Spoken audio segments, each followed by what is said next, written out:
حضرت انس بن مالک حدیث کے راوی، میری طرف دیکھیے گا، حضرت انس بن مالک حدیث کے راوی ہیں، توجہ کرنا۔ کہتے ہیں ایک بی بی حضور کے پاس آئی، اپنا علاقہ چھوڑ آئی، آ کے کھڑی ہوئی تو اس نے کہا حضور میں خاندان بھی چھوڑ آئی ہوں، سسرال بھی، میکا بھی، ننیال بھی، ددیال بھی، میں ہر ایک کو چھوڑ آئی ہوں، میں جائیداد والی تھی وہ بھی چھوڑ آئی ہوں، مال دولت بھی چھوڑ، ایک میرا بیٹا تھا جوان وہ میں ساتھ لائی ہوں۔ سونیا یہ آپ کی نوکری کرے گا اور میں حضرت فاطمہ کی ڈیوٹی کروں گی، میں حضرت عائشہ کے برتن دھویا کروں گی، میں بھی نوکری کروں گی، حاضر ہے۔ فرماتے ہیں رسول پاک نے بچہ اصحاب صفہ میں رکھ لیا، اصحاب صفہ میں، اور بی بی کو نبی پاک صلی اللہ علیہ وسلم نے عورتوں کے ساتھ متعین کیا۔ حضرت انس کہتے ہیں وہ نوجوان بڑا پیارا، بڑا میٹھا، بڑا دھیما، بڑا وفاشار، وہ سبق اچھی طرح یاد کرتا، وہ نماز دلچسپی سے پڑھتا، وہ حضور کی باتوں کو غور سے سنتا، وہ رسیلا، وہ سنجیدہ، وہ کم گو، وہ میٹھا، وہ پیارا۔ کہتے ہیں بڑی دلکشا طبیعت، اس کی مقناطیسی سی شخصیت، طبیعت کھنچی چلی جائے اس کی طرف، بڑا حسین و جمیل وہ نوجوان۔ اس ماں بیٹے کے تذکرے ہونے لگے کہ بڑی جائیدادیں چھوڑ کے آئے، بڑے مال والے، انہوں نے بڑی قربانی دی ہے، ہر رشتہ ناتا توڑ کے رب رسول سے یارانہ لگایا ہے، اللہ بڑا بے نیاز ہے۔ وہ بچہ بیمار ہو گیا، شدید علیل ہوا۔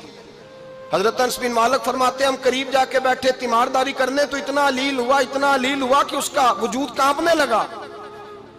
کہتے ہیں کچھ ہی دیر گزری تو اس نے کلمہ پڑھا، روح پرواز کر گئی، روح پرواز کر گئی، سننا روح پرواز کر گئی۔ کہتے ہیں نبی پاک صلی اللہ علیہ وسلم کو بلایا، حضور آئے تو آنکھوں میں آنسو۔ نبی پاک صلی اللہ علیہ وسلم نے سر پہ ہاتھ پھیرا اور پہلے حضور نے جملے ارشاد فرمایا تم غسل دو، کفن دو، میں خود اس کا جنازہ پڑھاؤں گا۔ پھر حضور نے فرمایا نہیں، اسے غسل نہیں دینا، ارادہ بدل گیا ہے، پروگرام تبدیل ہو گیا، اسے غسل نہیں دینا، کفن نہیں دینا۔ حضور کیا کرے؟ فرمایا اس کی اماں کو جا کے بتاؤ۔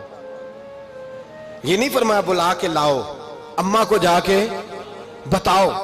حضرت انس کہتے ہیں میں نے کوئی نرالا سے رنگ دیکھا، کوئی منفرد سا انداز دیکھا، ہمیں بھیج دیا اماں کو بلاؤ، اور خود نبی پاک اس کمرے سے نکل گئے اور حضور کے آنسو بھی یکدم خشک ہو گئے، مزاج بدل گیا، پریشانی بدل، اماں کو بلاؤ اس کی۔ پتہ نہیں ارادہ ہے محبوب کیا ہے، ارادہ ہے خدا کیا ہے۔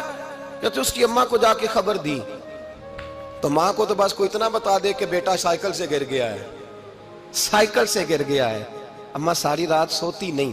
ایک شاعر نے کہا تھا ایک مدت ہوئی میری ماں نہیں سوئی، میں نے ایک رات کہا تھا مجھے ڈر لگتا ہے، ایک رات کہا تھا مجھے ڈر لگتا ہے۔ یہ اپنے اپنے رنگ ہوتے ہیں، اپنا اپنا انداز ہوتا ہے۔ رمضان شریف کا مہینہ آتا تو میری اماں جی کہاں گری کا تیل منگاتی، چیزیں منگاتی، اور پھر زبردستی میں منع کرتا کہ اماں جی نہیں، آپ کیا کر رہی ہیں، میں تو تیل ویسے بھی ذرا کم استعمال کرتا ہوں، تو رگڑ رگڑ کے، اور نہیں کتابیں بڑی موٹی ہیں، فلاں چیز بڑی موٹی، اس کا رنگ تھوڑا نرالا ہے۔ اور یہ جو ماں کا رنگ ہے نا، اس جیسا رنگ دوسرا ملتا بھی کوئی نہیں دنیا میں۔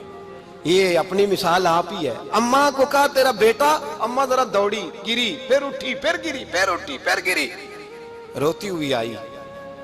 کہتے ہیں پیچھے وہ روئی، لیکن جب بیٹے کی میت کے قریب آئی تو اب نہیں روئی۔ کہتے ہیں ہمارے چہروں پہ نظر دے ڈالی اور کہنے لگی تمہارا کلاس فیلو فوت ہو گیا ہے، واقعی چلا گیا ہے؟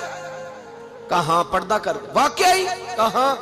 کہتے ہیں اماں نا زمین پہ بیٹھی اور پہلے اس نے بیٹے کے پیر اٹھا کے چومے، پھر سینے پہ رکھے، پھر وہاں سے اٹھی اور ادھر آئی، سر سجدے میں رکھا اور دونوں ہاتھ اٹھا کے کہنے لگی اے اللہ میں دولت کے لیے ایمان نہیں لائی تھی، اے اللہ میں جائیدادوں کے لیے کلمہ نہیں پڑھا تھا، مولا میں تیری بارگاہ میں آئی تھی تو میں تیرے اور تیرے رسول کو مان کر آئی تھی، خدا بندہ میں نے میکے چھوڑ دیے، سسرال چھوڑ دیا، ننیال چھوڑ دیے، ددیال، وہ دشمن تھے سارے دین کے، چھوڑ کے آئی، میں نے آرزوؤں کا بڑا مکان بھی چھوڑا، خدا بندہ بیٹے نے جانا تھا، مجھے شکوہ کوئی نہیں، لیکن خدا بندہ اب میرے سارے کہیں گے تو نے کلمہ پڑھا تھا تو تیرا بیٹا ہی چلا گیا، اے اللہ کی اگر تو نے دل مسلم کی دل جوئی نہیں، تانا دیں گے بت کے مسلم کا خدا کوئی نہیں، اے اللہ میرا یقین کہتا ہے کہ اگر تو مارنے پہ قادر ہے تو زندگی دینے پہ بھی قادر ہے، خدا بندہ کافروں کو راضی نہ کر، وہ خوش ہو جائیں گے،